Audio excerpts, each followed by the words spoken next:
ভারতবর্ষের ইলেকটোরাল রিফর্মসের আজকে ইতিহাস তৈরি হলো। এই যে চিফ ইলেকশন কমিশনার ভাবতো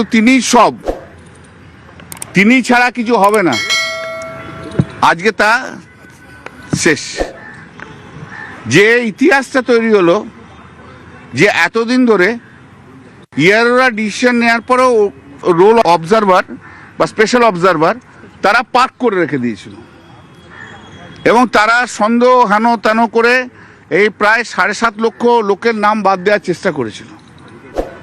আজকে সুপ্রিম কোর্ট বলল এই যত কেস আছে, যা ক্লেম আছে, যা অবজেকশন আছে, যেগুলো ডাউটফুল আছে, যেগুলো করা হয়েছে, সেগুলো chief justice of Calcutta high court তিনি জুডিশিয়াল অফিসার্স অ্যাপয়েন্ট করবেন ইন দি লেভেল অফ, মানে লেভেলটা হচ্ছে ডিস্ট্রিক্ট জাজ এবং অ্যাডিশনাল ডিস্ট্রিক্ট জাজের লেভেলে, এবং এক্স জুডিশিয়াল অফিসারদেরও অ্যাপয়েন্টমেন্ট করতে পারেন।